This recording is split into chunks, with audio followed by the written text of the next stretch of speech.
सरोज गर्ग जी। श्री हरिवंश। राधा वल्लभ श्री हरिवंश। महाराज जी, मैं पिछले कुछ 7-8 महीने से आपके प्रवचन सुन रही हूँ। मैं 23 साल से प्रिंसिपल के पद पर विद्यालय में सेवा दे रही हूँ। मैंने विद्यालय में विद्यार्थियों में परिवर्तन के लिए सुबह प्रार्थना सभा में कुछ मिनट का ध्यान एवं महापुरुषों जैसे चैतन्य महाप्रभु जी, स्वामी विवेकानंद महापुरुषों पर चर्चाओं की संस्कृति प्रचलित करने का प्रयास किया है। मेरा सवाल है कि आज आधुनिक शिक्षा प्रणाली केवल किताबी ज्ञान पर आधारित है। मैं मेरे विद्यार्थियों को किन नई विधियों से उनकी आध्यात्मिक ज्ञान की प्रगति में सहायता कर सकती हूँ? कृपया मेरा मार्गदर्शन करें। किसका प्रश्न है आपका? हाँ, सबसे पहले हमारी दृष्टि होनी चाहिए बच्चों की दिनचर्या पर। चाहे साधक हो या विद्यार्थी हो, जिसकी दिनचर्या ठीक नहीं है, उसका स्वस्थ ना विचार होगा और ना स्वस्थ शरीर होगा और ना वो उन्नति को प्राप्त होता है। सबसे पहले दिनचर्या। अब हमारी नई पीढ़ी की दिनचर्या ही खराब हो गई, क्योंकि सूर्य उदय के पहले उठने की दिनचर्या बहुत मंगलमयी होती है। अब बच्चे 10 बजे सो के उठ रहे हैं, 8 बजे सो के उठ रहे हैं। कोई महत्व ही नहीं कि भुवन भास्कर जो ज्ञान प्रदान करने वाले बुद्धि के दाता हैं, जिनका पूर्व से लेकर के आज तक वो जो भी थोड़ी समझ रखते हैं, अर्घ के द्वारा उनका स्वागत करना, वेद मंत्र गायत्री मंत्रों के द्वारा उनकी अर्चना वंदना करना। तो चलो, तुम्हें मंत्र नहीं ज्ञान है, तुम्हें ऐसा ज्ञान नहीं, तो कम से कम उनके आदर के लिए सैया का तो त्याग कर दो। वैसे 4 बजे प्रातः उठना सबके लिए अत्यंत आवश्यक है। अगर प्रातः 4 बजे नहीं उठे और आप सैया में सो रहे हैं, भगवान सूर्य उदय हो रहे हैं, तो आपकी बुद्धि क्षीण हो जाएगी, आपकी आयु क्षीण होगी, आपका श्री कांति तेज नष्ट हो जाएगा। आप देखो चेहरों में कहाँ तेज दिखाई दे रहा है, कहाँ तेज है? कांतिमान चेहरा, प्रकाशमयी वाणी, पवित्र आचार विचार कहाँ दिखाई दे रहा? ना शौचाचार का ज्ञान है, ना कोई दिनचर्या है। तो पहले बच्चों को सुबह उठना सिखाएं, अपनी दिनचर्या ऐसी करें 10 बजे तक सो ही जाएं। तो 11, 12, 1, 2, 3, 4, 6 घंटे हुए। हम करें और 1 घंटे सो लें, 7 घंटे अगर सो ले तो 5 बजे जग जाएंगे। तो हमें लगता है कि सूर्य उदय के घंटा भर पहले जग गए, 1 घंटा मतलब लगभग 6 बजे सूर्य उदय होते होंगे, तो 5 बजे सबसे पहले उठें। सबसे पहले उठ करके 2-4 भगवान नाम लेना सिखाए। हम कह रहे हैं माला नहीं, राधा राधा राधा राधा राधा राधा, बस। फिर धरती के पैर छुए, फिर उठकर माता पिता के चरणों को स्पर्श करे, जो बुजुर्ग जन है, बड़े जन है, सबके चरणों को प्रणाम करे। फिर जल पिए। जो बासी मुंह जल है ना, वो उदर के बहुत से रोगों को नष्ट करता है, ब्रह्मचर्य की पुष्टता करता है। फिर थोड़ा टहल कर शौच जाए, फिर स्नान आदि करे, फिर 10 मिनट दंड बैठक, बच्चे हैं ना, 10 मिनट आसन और 10 मिनट बैठकर प्राणवायु का संशोधन, अनुलोम विलोम, ऐसे मतलब 30 मिनट वो समय इसमें लगावे। फिर इसके बाद जैसे हम शास्त्र स्वाध्याय करते हैं, वैसे अपनी वो दिनचर्या में जो स्कूल में पढ़ाया गया है वो बिल्कुल स्मृति में बैठ जाएगा, स्मृति में। और आज का जो खान पान है, वो चाउमीन, पिज्जा, बर्गर, ये सैंडविच, ये जो चीजें हैं, ये उनकी आंतों को कमजोर करेंगे, उनकी बुद्धि को गिराएंगे। क्योंकि अपवित्र और गरिष्ठ वस्तुएं स्वाद में तो अच्छी लगती हैं, लेकिन ये स्वास्थ्य के लिए या बुद्धि पवित्रता के लिए बिल्कुल हानिकारक हैं। छोटे छोटे बच्चे इन्हीं को खा रहे हैं। छोटे छोटे बच्चों के हाथ में मोबाइल है, जो जो चाहे वो उसको देख सकते हैं। कैसे उनका जीवन बनेगा? तो ये प्रातः की दिनचर्या करके फिर जब स्कूल जाएं, तो वहां जिसे आप कहते हैं ध्यान, तो बच्चे हैं वो किसका ध्यान करेंगे? ध्यान तब होता है जब हमारी एकाग्रता कुछ तो समिटी हो, कुछ तो हम ध्येय के विषय में जानते हो, ध्येय जिसका हम ध्यान धरने जा रहे हैं उसके विषय में कुछ तो जानकारी हो कि हमें किसका ध्यान रखना है। जब ऐसे करोगे अंदर पूरी चंचलता चल रही, ध्यान तो हुआ नहीं ना। हाँ, जैसे हम लोग जब स्कूल में थे तो जाते ही एक प्रार्थना करवाई जाती थी, हे प्रभु आनंद दाता ज्ञान हमको दीजिए, शीघ्र सारे दुर्गुणों को दूर हमसे कीजिए, लीजिए हमको शरण में, हम सदाचारी बने, ब्रह्मचारी धर्म रक्षक वीर व्रतधारी बने। पूरा तो सुबह सुबह अब इसका प्रभाव पड़ता है। प्राय वैसे स्कूलों में अब भी होती होगी। प्रार्थना करवाते हैं, प्रार्थना करवाने के बाद जैसे शनिवार को बच्चों का एंजॉय डे होता है मनोरंजन के लिए, उस दिन मैंने जैसे चैतन्य महाप्रभु दिया। हाँ। तो बच्चों को नहीं पता था कौन है। हाँ, महापुरुषों के चरित्रों का तब प्रभाव पड़ेगा, पहले हम अपने चरित्र को सुधारें। हम लोगों को चाहिए कि बच्चों के साथ एकांतिक बैठक करें। 10-20 बच्चे, 50 बच्चे जो हैं, अब उनको बताएं कि देखो ये क्रिया करने से तुम्हारा पतन हो जाएगा। उसमें शर्माए नहीं। जैसे डॉक्टर अगर हमारे अंगों को देखकर शर्माएगा तो ऑपरेशन ही नहीं कर पाएगा। वो छोटे बच्चे हैं, वो गलत बच्चों की संगति से, अब आप बहुत बड़े महापुरुष का चरित्र बता रहे हैं, लेकिन बच्चों के संग से वो गंदी हरकतों में जा रहे हैं, वो गंदे व्यसनों में पड़ रहे हैं। पहले उनके चरित्र को हमें देखना होगा। अच्छा देखो, मोबाइल है, अच्छा है, रखो, क्योंकि तुम्हें कोई मान लो जा रहे हो और अगर कोई ऐसा तो आप अपने घर फोन कर सकते हो, आवश्यक भी है मोबाइल, पर उसमें ये बातें नहीं देखनी चाहिए, ये बातें सुननी चाहिए। उनकी आप पहले दिनचर्या सुधारो।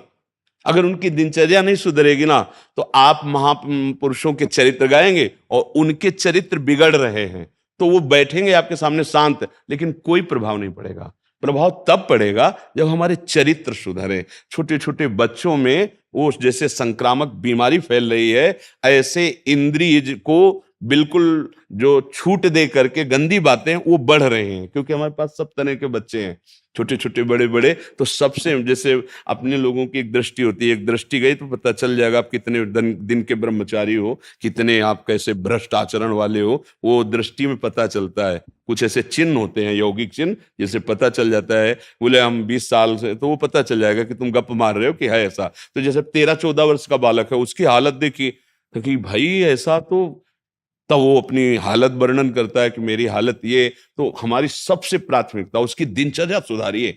महापुरुषों के चरित्र तब थोड़ा हृदय, अब वो अपने ही चरित्र से ही ना तो बैठे रहेंगे, पर वो जहां भागेंगे तो अपने चरित्र बिगाड़ने वाले। तो ऐसी उनकी पहचान बताई जाए कि जैसे गलत स्पर्श क्या है, अच्छा स्पर्श क्या है। आपको कोई ऐसे स्पर्श कर रहा है मानो गलत स्पर्श कर रहा है, आपको कोई ऐसी सलाह दे रहा है मानो गलत सलाह दे रहा है। अगर आप ऐसा करते हैं तो आपकी बहुत हानि हो जाएगी, आप भूल भुलैया में फंस जाएंगे, स्मृति चली जाएगी, आपके शरीर में रोग पैदा। भयावह बात रखी जाए कि अगर ऐसा किया तो ऐसे परेशान। भोजन सुधारा जाए, उनके आचरण सुधारे जाए और उनसे मित्रवत व्यवहार किया जाए।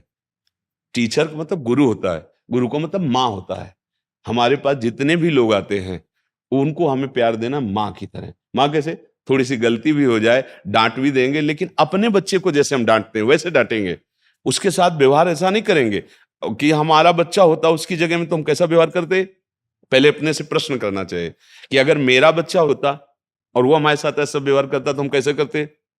हम प्यार से समझाते, भाई चलो ऐसा। हमको वही दृष्टि रखनी है कि हमारे क्लास में जितने बच्चे हैं, मानो ये मेरे ही बच्चे हैं, उनके साथ ऐसा प्यार का व्यवहार। किसी की गलती में उसको विरोध के द्वारा सुधारा कम जा सकता है, प्यार के द्वारा ज्यादा सुधारा जा सकता है। उसको बार बार प्यार से समझा करके तो उस पर हम विजय पाए। पहले उनकी दिनचर्या ठीक करें। अगर दिनचर्या ठीक हुई तो स्मृति और स्वास्थ्य, जैसे हमने कहा व्यायाम भी जरूरी। अब ये ठीक है ना, तो आप जो समझाओगे समझ में आ जाएगा। महापुरुषों की बात अगर सुनाओगे तो उत्साह आएगा। और जहां मन मलिन आचरणों की तरफ भाग जाता है फिर सुधारना मुश्किल होता है। ये जो टच वाला मोबाइल, बड़ा हुआ स्क्रीन वाला है ना, ये बच्चों के लिए बहुत हानिकारक है। क्योंकि एक तो वैसे इंद्रियां चंचल होती हैं और अभी नए नए विकास हो रहे हैं मन बुद्धि के, तो भागते हैं विषयों की तरफ। अब उनको पूरा ज्ञान है, सब गेम खेलना, उसमें सब मोबाइल में क्या है, ये कहते हैं सर्च करो तो कुछ भी संसार की बात आ जाएगी। अब उनमें से कोई चंचल बालक सर्च करके गंदी बातें दिखाएगा, वही संस्कार पड़ जाएंगे। तो कुछ अब कैसे संभाला जा सकता है? जिसके हाथ में स्क्रीन वाला बड़ा मोबाइल है वो बच्चा तो फिर गड़बड़ हो जाएगा। अगर छोटा मोबाइल दिया जाए कि आपको फोन करने के लिए ये है बस, अगर पढ़ाई लिखाई की तो हमारे सामने आप पढ़ो लिखो, उसमें जो भी है, मान लो ऐसा कुछ है और हम चेक करें मोबाइल उनका कि ये क्या देखता है। आजकल इतने बच्चे प्रवीण है ना कि वो आपको चेक भी करवा देंगे, बिल्कुल साफ स्वच्छ, कुछ नहीं उसमें, उनको पता है। हाँ, वो पूरा डेटा ही उड़ा देंगे, बहुत चतुर है। तो ये सुधारा जाए, तब हमारी पढ़ाई जो विद्या है वो भगवत स्वरूप है। ऐसा नहीं कि ये आधुनिक विद्या किस काम, ऐसा नहीं है। आधुनिक विद्या पहले बुद्धि को विकसित करती है, उसी विकास को हम आध्यात्मिक विद्या की तरफ मोड़ देते हैं। भाई आपके पास शक्ति है, आप उसे किसी के पीटने में या किसी के बचाने में लगा सकते हो, तो आपके पास विद्या ही है। आप उसे किसी की चोरी, हिंसा, छल कपट या किसी को बचाने और किसी का समर्थन, समाज सेवा, देशभक्ति, माता पिता की सेवा, इसमें लगा सकते हैं। और आध्यात्मिक विद्या में भी, ब्रह्म प्राप्ति, भगवत प्राप्ति में भी लगा सकते हैं। तो पहले विद्या प्राप्त करने के योग्य बालकों का खान पान, उनकी दिनचर्या, उनका उठना, उनका सोना, उनका संग, इस पर ज्यादा जोर दिया जाए, तभी बात बनेगी। अगर इस पर जोर नहीं दिया जाएगा, हम बात कर रहे हैं ब्रह्म ज्ञान की और वो मतलब स्थिति उनकी गिरती चली जा रही, तो वो बैठे जरूर रहेंगे, पल्ले कुछ नहीं पड़ेगा, क्योंकि पकड़ने वाली बुद्धि जो है वो गिर चुकी है, वो वासना में गिर चुकी है। इसलिए हम तो बहुत प्रार्थना करते हैं कि माता पिता भी अपनी दिनचर्या ऐसी सावधान रखो कि आपके संस्कार बच्चों के ऊपर पड़ेंगे।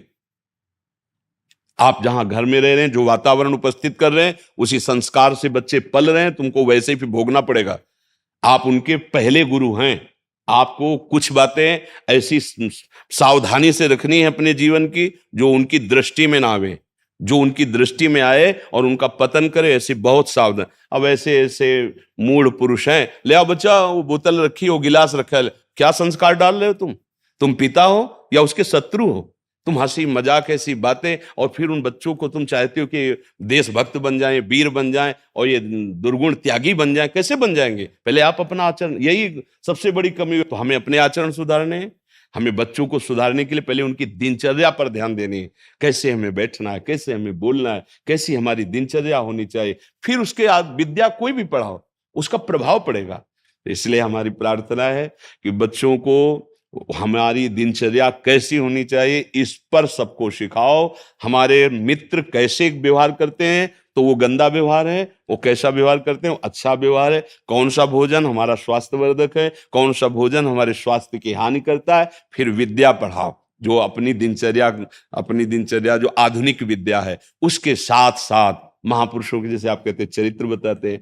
अब ये है कि स्कूल में, जैसे अभी किसी ने बताया था एकांतिक में कि वो राम कृष्ण ऐसा कुछ बोला या कुछ ऐसा, तो उसको दंडित किया गया। वो नाम कीर्तन या कुछ है, भला कैसे शुद्धि होगी? भगवान के नाम का विरोध टीचर कर रहे हैं। अगर वो मान लो तिलक लगा के गया है, तो सात्विक भाव वाला है ना, तो वो तिलक निषेध कर दो। ये तो मतलब भारत है, यहाँ तो ऐसा तो नहीं है। यहाँ तो बड़े बड़े चक्रवर्ती सम्राट भी ऐसे हुए जो अपने हाँ, तो अब ये क्या आधुनिकता फैल रही कि अगर बच्चा सात्विक भाव करके जाए तो उसे थप्पड़ मार दे, वो नाम कीर्तन या कुछ भागवतिक, तो उसको स्कूल से निकाल दे, तो फिर कैसे सुधार होगा? कैसे सुधार होगा? फिर तो गलत बात होगी। तो ये हमको भी सुधार करना है, हमारे बच्चों की दिनचर्या पर ध्यान देनी है। हम हर साधक से कहते हैं तुम्हारी दिनचर्या ही तुम्हारा भगवान है। अगर तुम्हारी दिनचर्या ठीक नहीं है तो सब बेकार है। दिनचर्या अपनी ठीक है और 12 वर्ष तक एक दिनचर्या में चले तो सिद्ध हो जाती है। कोई भी भागवतिक दिनचर्या या दैनिक दिनचर्या, तो एक परिपक्वता आ जाती है। अब यहाँ ना सोने का कोई समय है, ना जागने का, ना खाने का, ना कोई दिनचर्या है, तो कैसे कैसे? इसलिए सुधार किया जाए। हमारी तो यही बात समझ में आती है, और तो कुछ समझ में आएगा नहीं हमें। बिना अध्यात्म के, बिना जीवन को संयम में लाए, बिना पवित्र आचरण के किसी की उन्नति होने वाली नहीं। ये लौकिक उन्नति समझते हो? गंदे आचरण करके आप कुछ भी बन जाओ, तो जब गिरोगे तब तुम्हें पता चलेगा कहां से फेंके गए हो, आप कितने नीचे गिरे हो कि उठने लायक नहीं रहोगे। और शरीर तुम्हारा विनाशी थोड़ी छूटेगा। फिर इसके बाद जो दुर्गति होगी, फिर जैसे होता है ना कि आप तो ऐसा समझो अधर्म करने वाले बड़ी उन्नति को प्राप्त हो रहे हैं, उन्नति को प्राप्त नहीं हो रहे हैं, ऊंचे चढ़ा के पटके जाएंगे। ये ऊंचे चढ़ा के ऐसे पटके जाएंगे, किसी काम के नहीं रहेंगे। सारे सुकृत नष्ट हो रहे हैं। अधर्म आचरण करने वाला कभी सुखी नहीं, कभी शांत नहीं हो सकता, कभी वो आनंद का अनुभव नहीं कर सकता। इसलिए गौरव जी। हरिवंश राधा राधा। श्री हरिवंश राधा राधा। महाराज जी, आपके चरणों में कोटि कोटि प्रणाम। महाराज जी, श्री जी व आपकी कृपा से मैं थोड़ा सा नाम जप करता हूँ। जब मैं किसी को व्यर्थ की बातें या वार्तालाप करते देखता हूँ तो मन करता है कि इनको समझाऊं कि ये भी नाम जप किसका है? करें। हाँ प्रभु, नहीं, गलत है ये सिद्धांत। ये गलत सिद्धांत है, इससे आप आगे नहीं बढ़ पाओगे। मन को समझाओ, तुम बाहर देख क्यों रहे हो? बाहर सब जगह भगवान है, ये देखना है हमारा कर्तव्य बनेगा। जब तो हम दूसरे में दोष दर्शन कर रहे हैं और हमारा मन नाना प्रकार की चंचलता कर रहा है, हम उसको नहीं देख पा रहे। ये लगना चाहिए तुझे नाम में, तू बहिर्मुख होकर के इंद्रियों के साथ विषयों में विचरण कर रहा है। पहले यहाँ देखो, यहाँ अंदर देखो। बहिर्मुख वृत्ति रखोगे तो फिर लाभ नहीं मिल पाएगा। अंतर्मुख में देखो। तेरे भावे जो करे, भलो बुरो संसार, नारायण तू बैठ के अपनो भवन बुहार। जब अपने मन को आप निर्मल कर लेंगे तो आप में कहीं दोष दर्शन की वृत्ति ही नहीं रह जाएगी। अपना ही प्रीतम सब रूपों में खेल रहा है, ऐसा दसों दिशाएं आनंदमयी हो जाएंगी। हम क्या करते हैं कि थोड़ी सी बात सुनी और दूसरे को सुना के कि इसका कल्याण हो जाए। वो कल्याण की बात नहीं, वास्तविक अहंकार का पोषण हो रहा है। मतलब अध्यात्म बड़ा सूक्ष्म विषय होता है। ये जैसे हमने कोई बात सुनी हो, लगता है कि सामने वाले को सुना देते हैं, ये भी सुखी हो जाएगा। बात ऐसी नहीं है। बात उसमें अपने अहम का पोषण करना है। अगर उसको सुखी करने की बात है और दिखाई दिया कि ऐसा है, तो हम और भजन बढ़ाएंगे और उसको संकल्प करेंगे कि इसका स्वभाव बदले। उपदेश से ज्यादा भजन काम करेगा, भजन। पर अभी हमारी स्थिति नहीं है ना। तो पहले क्या करना चाहिए? अपने पैर टिकाने चाहिए मजबूत, फिर डूबने वाले को निकालने के लिए सहारा देना चाहिए। आप तो खुद डूब रहे हैं और आप दूसरे को, तैरना आता नहीं, प्रबल प्रवाह में बह जाओगे। अभी अभी क्या है, अभी आप खुद ही कह रहे शुरू किया है, तो अभी बहुत बड़े तैराक थोड़ी हो कि आप दूसरे को पकड़ के धारा चीर जाओगे माया की। बहुत कठिन है। इसलिए क्या करें? पहले हम मजबूत पैर, हमारी निष्ठा, हमारा भाव, हमारी जितेंद्रियता, हमारा मनोनिग्रह बिल्कुल हमारे हाथ में है। अब चलो। जब चलोगे तो कोई सुधारने लायक ही नहीं दिखाई देगा क्योंकि सब में अपना प्रीतम दिखाई देगा तो सुधारने लायक ही नहीं रह जाएगा। बात ये बनेगी बच्चा। तो इसलिए हमारी प्रार्थना है, मन की हर एक वृत्ति पर दृष्टि रखो और गुरुदेव उपदिष्ट नाम मंत्र आदि जो भी मिले उसको खूब जपो। और जहां तक हो सके आप बचो प्रपंच राग से, आप बचो गंदी बातों से, आप बचो गंदे आचरणों से। फिर क्या होगा? तो ये समाज का सुधार अपने आप हो जाएगा, अपने आप हो जाएगा। फूल में पराग आता है ना, भौरों को चिट्ठी नहीं भेजी जाती, वो अपने आप मंडराने लगते हैं। उसका रसास्वादन, आपके अंदर भगवदानंद की जागृति होगी। जिसकी तरफ देख लोगे, छू लोगे, बोल दोगे, सतरति सतरति सा लोकांतार्यति, उसमें इतनी सामर्थ्य आ जाती है, उसका संकल्प काम करता है। अगर आपके अंदर भजन नहीं है, आपके अंदर स्वयं वो आचरण नहीं जो उपदेश कर रहे हैं, एक एक भी प्रभाव किसी पे नहीं पड़ेगा, नहीं पड़ेगा। क्योंकि सब में सच्चिदानंद भगवान है। आप दंभ कर रहे हो, स्वयं में वो आचरण नहीं। मन में जो चल रहा है वही आचरण में है, वही वाणी में है, तो जरा सा बोलोगे तो प्रभाव पड़ जाएगा। मन कुछ और है, आचरण कुछ और है, वाणी में कुछ बोल रहे, कुछ प्रभाव नहीं पड़ेगा। तो तालियां बजेंगी, मनोरंजन होगा आपका भी और उनका भी, लेकिन सत्संग होता है मन भंजन। मन की हर वृत्ति पर लगाम लगा के खड़े हो जाना, रोक देना उसको। जैसे वायु को रोकना दुष्कर, उससे भी मन को रोकना। लेकिन महाबलशाली गुरु प्रदत्त नाम है, मंत्र है, उसके बल से मन को मोड़कर, जो मना खष्टानी इंदिराणी प्रकृति स्थानी कर सती, उनको मोड़कर सच्चिदानंद प्रभु की सन्मुख हो जाता है। जो भूला हुआ जन्म जन्मांतर का अपने सुख को प्राप्त करता है, कोई दूसरा नहीं, वही एक सच्चिदानंद भगवान घट घट में व्याप्त है। बस मुझे ये देखना है, मुझे मेरी गलती सुधरनी है, मेरी गलती सुधरी के सब मंगलमय प्रभु है, दूसरा कोई नहीं। मत्ता पर तरम नान्यत किंचिदस्ति धनंजय, मेरे सिवा किंचन मात्र कोई वस्तु नहीं। यह है ज्ञान। वासुदेवा स्वरमित सम आत्मा सुदुर्लभ, ये है ज्ञान। तो ये बात समझ लीजिए। समझ गए? राम जी भिवानी से। प्रणाम महर्षि। महाराज जी राधे राधे। महाराज जी, ये 14 लोकों का ब्रह्मांड जिसे शर पुरुष कहते हैं, शास्त्रों और धर्म ग्रंथों में नाशवान बताया है, जो कि महाप्रलय के समय नहीं रहेगा, और हम इसी में परमात्मा को सर्वव्यापी मानते हैं। पर पूर्ण ब्रह्म तो सदा एक रस रहने वाला है, ना कभी पैदा ना मरता। वो संसार में कैसे हो सकता है? स्वप्न देखा है? स्वप्न में बहुत कुछ देखा होगा, अनुकूल प्रतिकूल, मित्र शत्रु, प्रिय अप्रिय, कुछ होता है क्या? ये कब पता चला? जब जग गए। समझ रहे हैं? तब जब आप जगे तो अकेले थे, न कोई वो शत्रु था, न मित्र था, न वो बाजार थी, न वो कंगाली थी, न वो राजापना था, कुछ नहीं था स्वप्न में जो था। केवल केवल एक मन का विलास था। स्वप्न में एक मन ही अनुकूल बन गया, प्रतिकूल बन गया, नानात्व की सृष्टि कर दी। एक बार महाराज जनक जी शैया पर शयन किए हुए थे तो स्वप्न आया कि उनका राज्य छिन गया और वो बहुत निर्धन हो गए, भूख से व्याकुल हैं। भिक्षा की तो कुछ चावल और दाल मिली, तो एक मिट्टी के पात्र में आग एकत्रित करके वो चावल और दाल पका रहे थे। इतने में दो लड़ते हुए सांड आए और वो मिट्टी का पात्र टूट गया, सारा भोजन बिखर गया। अब भूख से व्याकुल आह की तो आंख खुली, तो देखा सम्राट का भवन, सैया और खूब अच्छे अच्छे पदार्थ पाके शयन किया था। तो बोले ये सत्य की वो सत्य जो अभी देख रहा हूं, ये जागृत सत्य कि अभी जो स्वप्न में देखा वो सत्य। तो बड़े बड़े विद्वान सभा में रहते थे, आए और कहा यह सत्य की वह सत्य।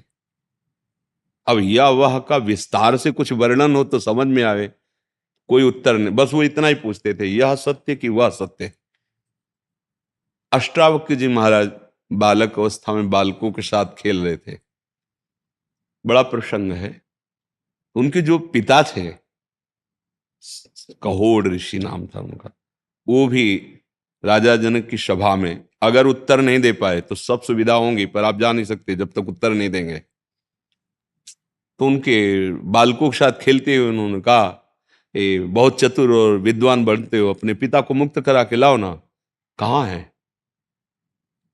माँ से पूछो जाके। माँ के पास गए, उनका मेरे पिताश्री कहाँ है?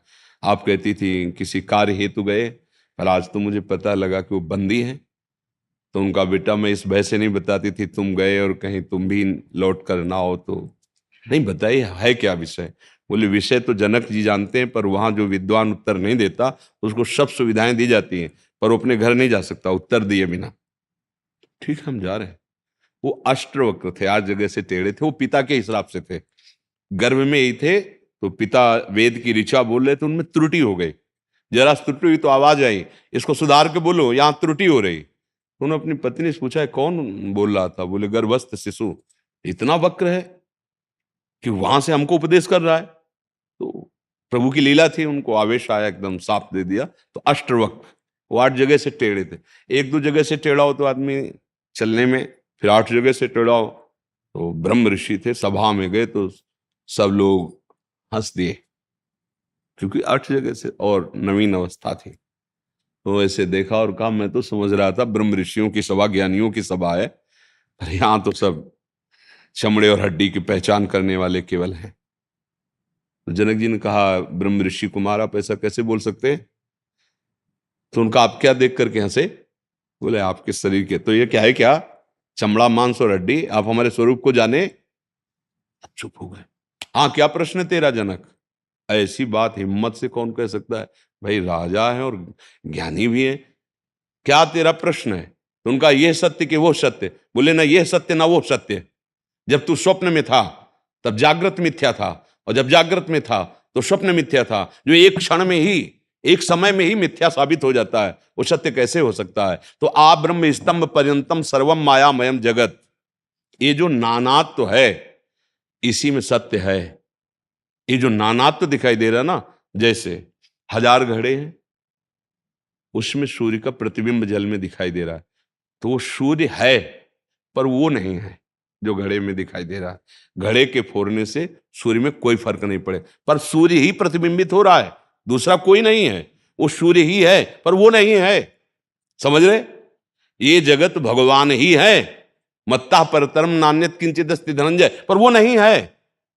जिसे तुम मान रहे हो वो नहीं है।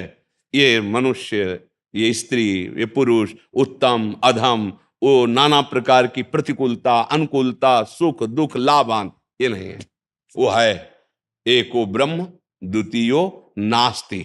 जब ये द्वितीयो नास्ति का बात समझ में आ जाएगी तो सर्वम खलमिदम ब्रह्म ने नास्ति किंचन, उसके सिवा कुछ है ही नहीं।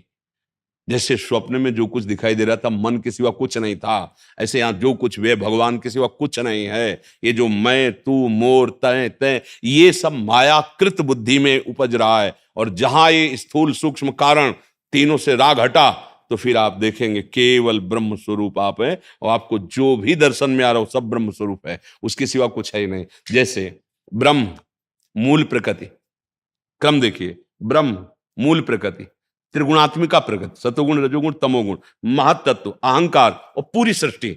अब फिर उल्टा आइए, जो पूरी सृष्टि वो पंच महातत्व से जो पंचभूत, अब वो फिर ऐसे लय होते हैं और फिर वहीं पहुंच जाते। ब्रह्म नाश क्या हुआ? नाश क्या हुआ? किसी का नाश नहीं हुआ। जो जहां का जैसे तत्व था वो वापस होते चला गया अपने में, उसे हम प्रलय कह देते और फिर वो फैल जाता है, उसे हम सृजन कह देते। तो वर्तमान में है कौन? वो ब्रह्म ही तो है ना। तो हम ब्रह्म मान कहां रहे हैं? हम तो स्त्री मान रहे हैं, पुरुष मान रहे हैं, जड़ मान रहे हैं, चैतन्य मान रहे हैं, अच्छा मान रहे हैं, बुरा मान रहे हैं, सुखद मान रहे हैं, दुखद मान रहे हैं। तो मान्यता गलत है ना, यही मान्यता गलत है। वो ही अपने आप में अपना विस्तार किए है, अपने आप का अपने आप से पालन करता है और अपने आप से अपने आप का लय कर रहा है। ये आप जान पा रहे हैं, क्योंकि आप अलग हैं, अलग मान रहे हैं। बस यही अलग होना हमारी दुर्गति का कारण है। समुद्र की एक बूंद अलग हो गई, उसका कोई महत्व नहीं, और वही समुद्र में आ गई तो समुद्र ही है। समझ रहे हैं ना?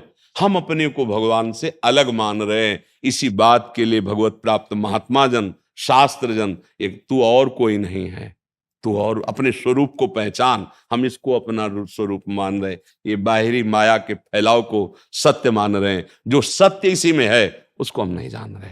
इसी में है, जे जाने जग जाए हेराई, उसको जान गए तो ये संसार ऐसे गायब हो जाएगा तुम्हारी दृष्टि से। जागे जथा स्वप्न भ्रम जाई, जैसे स्वप्न का भ्रम जागने पर दूर हो जाता है, वही वो गोपी जनों की दृष्टि बदली तो जित देखूं तित श्याममयी।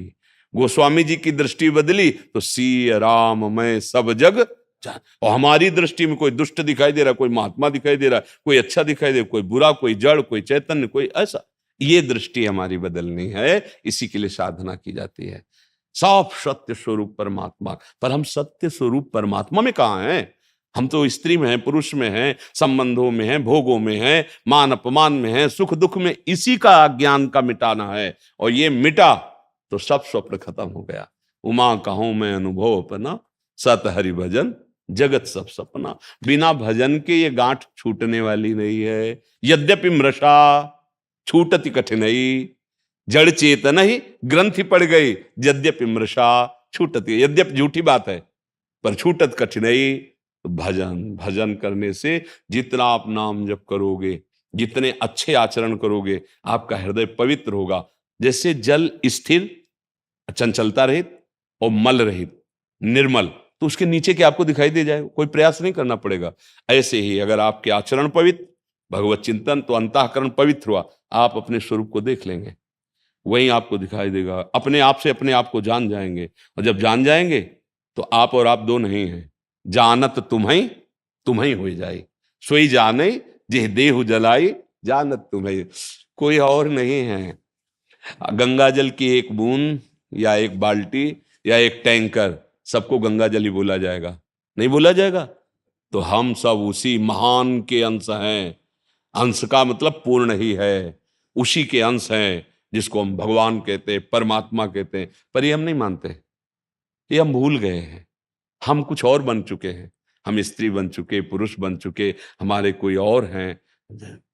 एक भरोसो, एक बल, एक आस विश्वास, इसका भाव जब समझ में आ जाएगा, बिना भजन के नहीं आएगा भाई। ये अध्यात्म है, ये केवल बुद्धि से समझ में नहीं आएगा। भजन, जितना आप पवित्र आचरण करोगे और भजन करोगे तो हमारी बात आपकी एकदम चिपक जाएगी हृदय में, और बार बार राउंड मारेगी। हाँ ऐसा है, ऐसा, उसको मनन कहते हैं। और जितना मनन करोगे, तो जैसे बर्तन मांजो ना तो चमक जाता है, ऐसे आपका मन, आपकी बुद्धि, आपका चित्त, आपका अहंकार प्रकाशित हो जाएगा। उसी में तुम्हें दिखाई देगा। जो स्थिति है ना, वो बातों से नहीं सुधरती, वो आचरण सुधरे और भजन। जैसे हमें जाना बिहारी जी है, हम छठी कला की तरफ दौड़ लगाएं बहुत तेजी से, तो क्या हम बिहारी जी पहुंच जाएंगे क्या? हर कदम हम दूर होते चले जा रहे हैं ना, वही दशा हमारी होती चली जा रही। हमें पाना है सुख, हमें बनना है अमर। मृत्यु, विनाश ये मुझे नहीं चाहिए, दुख नहीं चाहिए, चिंता शोक नहीं चाहिए, पर हम कदम उसी की तरफ बढ़ा रहे हैं। उस आनंद सिंधु से विमुख होकर दुखालय की तरफ जा रहे हैं। इसलिए विचार करो, अच्छे आचरण में चलो और नाम जप करते रहो। हमें बहुत अच्छा लगता है, जैसे आप नवयुवक जन परमार्थ की बातें करते हैं ना, कि हमारी नई पीढ़ी थोड़ा जो गिरती चली जा रही समझे हमारा स्वरूप क्या है, हमारा धर्म क्या है। नारायण नर बन सकते हैं तो आप नारायण बन सकते हैं, आप में बहुत पावर है, बस आप भूल रहे हैं। इस भूल को सुधारना है। तुम्हारे पास सब कुछ है, तुम उसे भुलाकर फुटपाथ में मांग रहे हो। हम अपनी सामर्थ्य को नहीं पहचान रहे, हम अपनी शक्ति को जागृत नहीं कर रहे, हम गिगियाते घूम रहे, कोई छू कर दे, कोई जंतुर बांध दे। अरे तुम खुद इतने पावरफुल के बच्चे हो कि महापावर हो तुम।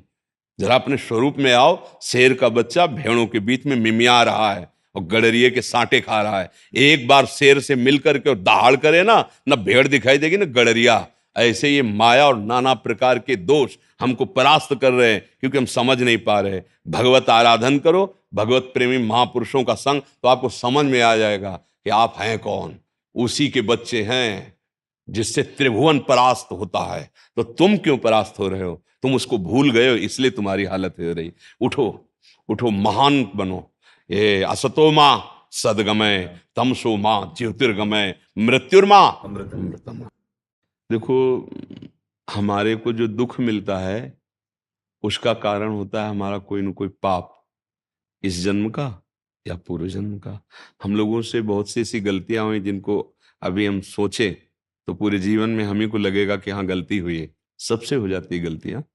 पूर्व में पता नहीं कौन कौन सी गलती हुई है, तो उन्हीं का जब परिणाम आता है तो वो दुख रूप बनता है, वो विपत्ति बनता है, वो संकट बनता है।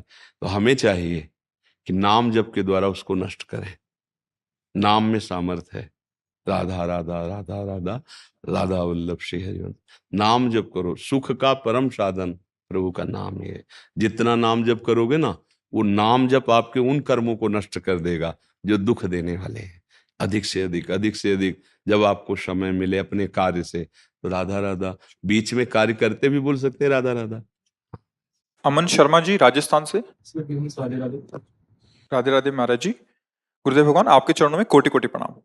गुरुदेव, मनोकामना पूर्ति के लिए देवी देवताओं के मंदिर में सोने चांदी के छत्र, उपहार, सवामनी करना आदि ठीक है या नहीं? महाराज जी कृपया मार्गदर्शन करें।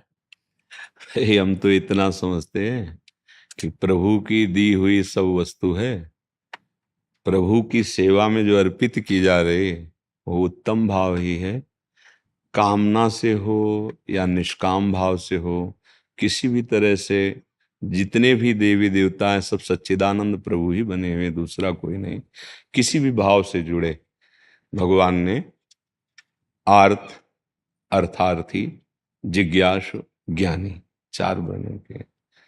कोई दुख निवृत्ति के लिए, कोई संपत्ति प्राप्ति के लिए, कोई भगवान को जानने के लिए, और कोई भगवान में अभेद भाव से स्थित परमानंद का अनुभव कर रहे हैं। चार प्रकार के भक्त बताए। तो अगर कोई किसी भी देवी देवता को स्वामी मान करके छत्र चंवर, भोग राग, फूल बंगला, पोशाक, अहोभाग्य है, धन्य भाग है, भले वो कामना से ही क्यों न करे, वो सतमार्ग में तो जुड़ा है। वो हिंसा द्वारा तो नहीं प्राप्त कर रहा है, वो व्यभिचार द्वारा, छल कपट द्वारा, चोरी द्वारा तो नहीं कर रहा है। ऐसा ही करना धीरे धीरे उसको निष्कामता के मार्ग में ले आएगा, क्योंकि असत क्रिया नहीं है। सब कोई देहाभिमानी वृत्ति से सकामता में ही विचरण करता है। कोई बिरला ही ऐसा होता है स्वरूप बोध करके अचाह स्थिति में स्थित हो जाए। इसलिए कोई उसमें निषेधात्मक भाव तो है ही नहीं। पर हाँ, अपने धर्म की कमाई से, मेहनत के द्वारा, जो शास्त्र विरुद्ध आचरण करके पापाचरण से कमाई की गई, उसको देवी देवता स्वीकार नहीं करते, क्योंकि वो सब सतो तत्व में, सत्व तत्व में स्थित हैं। और ये तामसिक राक्षसी वृत्ति द्वारा कमाया गया धन, वो आप माने कि सेवा है, लेकिन वो सेवा नहीं है, वो अर्पित नहीं है। क्योंकि देवी देवता सब भगवत स्वरूप हैं और वहाँ भाव की प्रधानता होती है। आप जो समर्पित कर रहे हैं दैन्य भाव से कि हे प्रभु या हे माँ, या किसी भी जो आपने आराध्य माना है, आपकी कृपा से ये जो मिला है वो आपको समर्पित कर रहे हैं आपकी सेवा में, ये भाव तो आ गया। लेकिन अगर अधर्माचरण करे, पापाचरण करे, फिर सोचे कि ऐसा, वो पवित्र नहीं करेगा, वो माना नहीं जाएगा आपका। असत वृत्ति द्वारा कमाया हुआ जो धन है, संपत्ति है, वो कभी सद्भाव प्रकट नहीं कर सकता है। इसलिए जो अपनी धर्म की कमाई से ऐसा करते हैं वो प्रणाम योग्य हैं, भले कामना से करते हैं, क्योंकि वो प्रभु से चाहते हैं ना। तो प्रभु कामना भी पूर्ति करते हैं और निष्कामता का ज्ञान भी दे देते हैं। जैसे जैसे प्रभु प्रसाद जो आपको मिला है, तो आपके अंदर उससे वैराग्य उत्पन्न होगा, वो स्वयं ज्ञान देते हैं। जैसे करदम जी महाराज पत्नी प्राप्ति के लिए भगवान की तपस्या की, 10,000 वर्ष, भगवान प्रकट हुए, उन्होंने मांगा कि मुझे मेरे अनुरूप पत्नी मिले, तो देवहूति जी प्राप्त हुई उनको। और ये नहीं मांगा कि आपकी प्राप्ति हो, पर भगवान स्वयं अपनी तरफ से कपिल भगवान के रूप में अवतरित होकर उनको सांख्य योग का ज्ञान दिया, परम पद में आरूढ़ होने का मार्ग दिया। तो ऐसे ही जो भगवान से मांगता है, तो उसके साथ भगवान की करुणा होती है, जिसके उसके अंदर ज्ञान विज्ञान का प्रकाश होता है। भगवान से किसी भी भाव से जुड़े, देखो जो भगवान को अपने स्तन में जहर लगाकर मारने के उद्देश्य से गई, उसको परम पद मिला। अगर हम भगवान को प्यार से दूध पिलाते हैं, तो वो तो द्वेष, क्रोध, हिंसावृत्ति लेके गई थी। उसे जो यशोदा मैया को गति, वही भगवान ने पूतना को गति दी। शिशुपाल गाली बकता था, तो जैसे वेद का स्तोत्र गाने वाले, निरंतर मनन करने वाले मुनियों की परम गति, वही शिशुपाल की गति है। अघासुर, बकासुर, ये भगवान के पीड़ा पहुंचाने के भाव से गए, इनका परम पद मिला। तो जो स्वर्ण का आभूषण या जो भावनानुसार अर्पित करते हैं, भले सकाम से, तो क्या उनका पतन हो जाएगा? क्या नहीं। किसी भी तरह से भगवान से जुड़ना, प्रभु से जुड़ना महामंगलमय है। भगवान मंगल भवन है, और जितने देवी देवता हैं ये सब भगवान ही बने हुए हैं। यदि ये भाव आ जाए कि स्वयं भगवान है, तो निश्चित कल्याण हो जाए। पर जब हम उनको एक सीमित शक्ति के अंतर्गत देखते हैं, कोई देवता है ना, उसकी एक सीमित सीमा है शक्ति की, वो लोकपाल है तो उसकी उतनी ही सामर्थ्य है, लेकिन भगवान महेश्वर है, अनंत सामर्थ्यशाली है। तो जब सीमित भाव करके किसी देवता का यजन करोगे, तो तुम्हारी तपस्या या तुम्हारी सेवा के अनुसार ही फल मिलेगा। जैसे व्यापारी की दुकान में जब 100 रुपया है तो आपको उतना ही मिलेगा, ऐसे देवी देवताओं के द्वारा जो दिया जाता है वो निहित शक्ति, क्योंकि आपने उनको भगवान नहीं माना। अगर साक्षात भगवान मान ले, जब कुत्ते में भगवत साक्षात्कार कर लिया नामदेव जी ने, तो फिर किसी भी देवी देवता में जो भी है वो सच्चिदानंद भगवान है।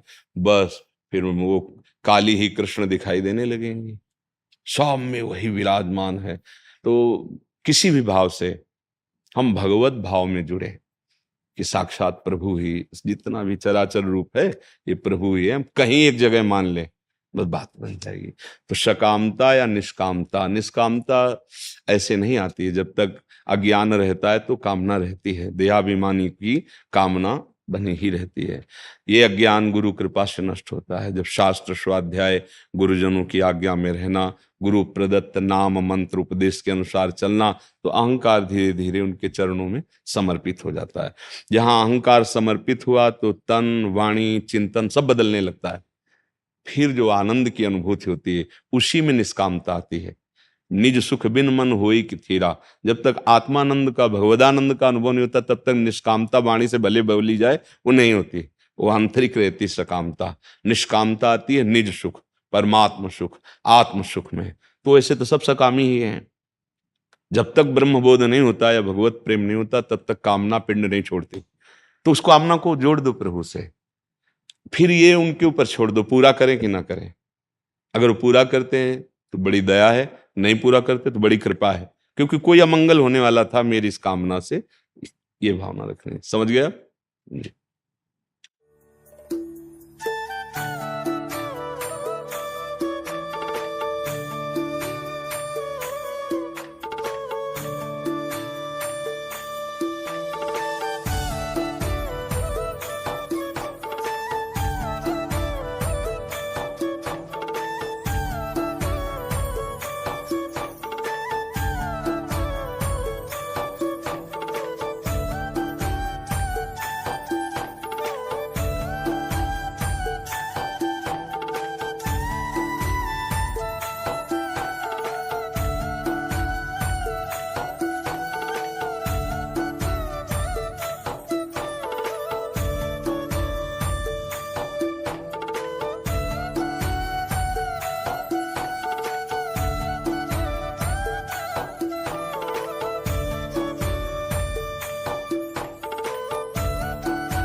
एक तांडव सुनाना चाहती हूँ। आपको आता है शिव तांडव? तो एक श्लोक सुनाओ। अच्छा सुनाओ।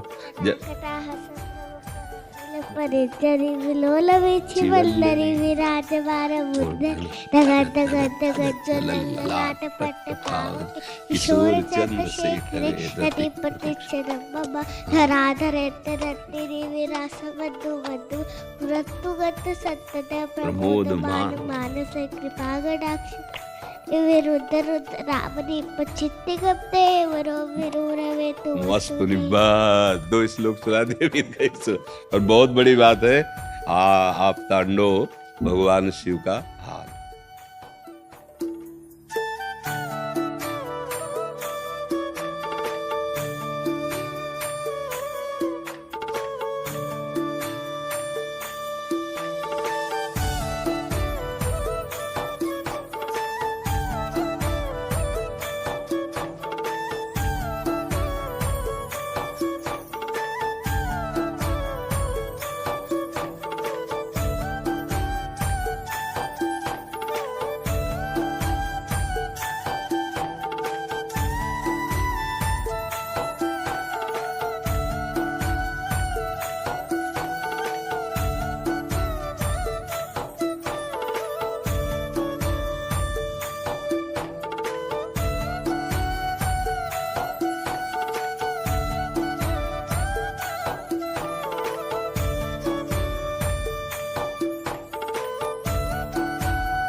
हमको अच्छा सुनो, अगर हमको प्यार करते हो तो राधा राधा राधा रटा करो है। अपने मम्मी पापा के रोज पैर छुआ करो, ठीक है। मम्मी पापा के पैर छूने का मतलब आप हमको प्यार कर रहे हैं। राधा राधा रटने का मतलब आप हमारी बात मान रहे तो आप हमको प्यार कर रहे हैं, ठीक है।